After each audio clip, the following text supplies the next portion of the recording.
If you're feeling burned out in your homeschool, please don't wake up at 5 a.m.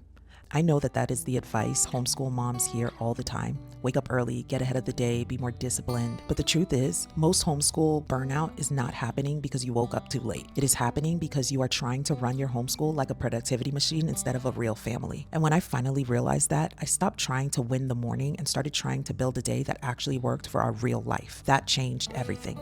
For a long time, I really believed the answer to homeschool overwhelm was more discipline. Wake up earlier, work harder, stay ahead, get the house ready before everyone wakes up, get your planner perfect, get the day under control. But in a real homeschool, especially with multiple children, somebody always needs something. A toddler wakes up, someone cannot find their math book, someone else is frustrated before school even really starts. The baby had a rough night, the kitchen is reminding you that life happened yesterday, and suddenly the beautiful day you are trying to get ahead of is already slipping out of your hands by 9:17 in the morning. What I had to realize was this: my problem was not my wake up time. My problem was that I was trying to force my life into a structure that did not fit it.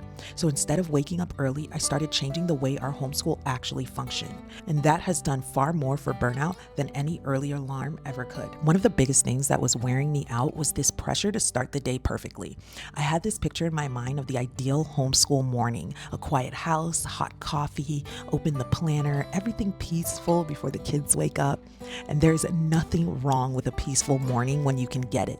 But motherhood does not always cooperate with that picture. And when my mornings did not go perfectly, I felt behind before the day had even really begun. That is exhausting. What helped me was shifting the question: not how do I get ahead of the day, but how do I faithfully walk through the day God has given me? That moved me from pressure to presence. And presence is a much better foundation for homeschool than panic. Another thing that was quietly burning me out was trying to do everything at once. Trying to teach, trying to answer questions, trying to tidy the kitchen, trying to manage the toddler, trying to plan the week, trying to think about dinner, all at the same time.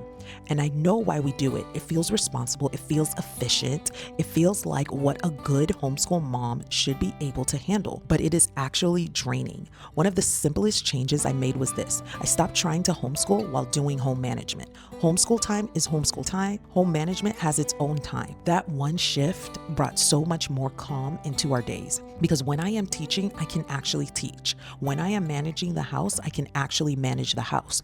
Doing one thing at a time may sound small, but for me, it was one of the biggest burnout reducers. And honestly, this is one of the reasons I created my workshop called 5 Tiny Habits to a Peaceful Home, even when life feels loud, because most homeschool moms don't actually need a massive system overhaul. They need a few small habits that bring calm back into their home. Tiny shifts that help you move from chaos to steadiness. So if your home has felt loud lately, toddlers, lessons, laundry, interruptions, all competing for your attention, that workshop will walk you through 5 simple habits that make a real difference.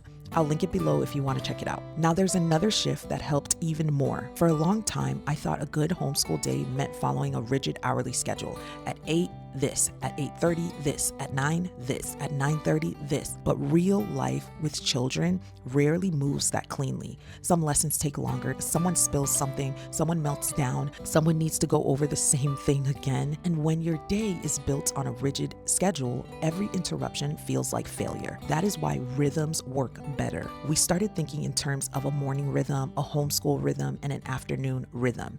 There's still structure, there's still direction, but there is breathing room. If something takes longer, the day still works. If something shifts, the day still flows. Rhythms give you structure without making you a slave to the clock. And that matters so much when you are trying to build a homeschool that is sustainable. I also had to let go of the idea that a successful homeschool has to look impressive. The internet can make it feel like the best homeschool is the one that does the most, the earliest mornings, the prettiest systems, the fullest days, the most productive routine. But some of the best homeschool days in our house look very ordinary. Kids reading on the couch, someone working through their math quietly, a toddler playing nearby, a read aloud with mom sitting on the floor so the baby can crawl, everybody just doing the next thing. It is not flashy, but it is faithful. Learning is happening, connection is happening, character is being formed, and the home feels steady. That is the goal.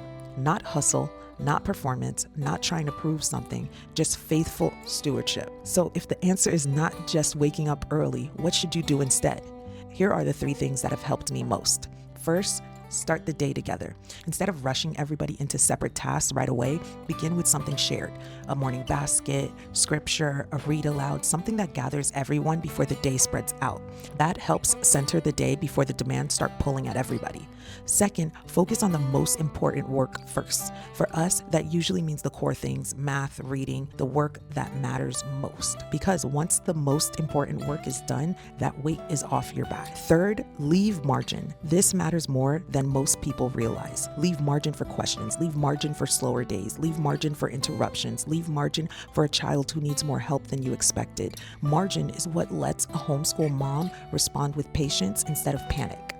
Part of why I created the Plan, Prep, Pray planner was to help homeschool moms build rhythms like this without feeling buried by planning.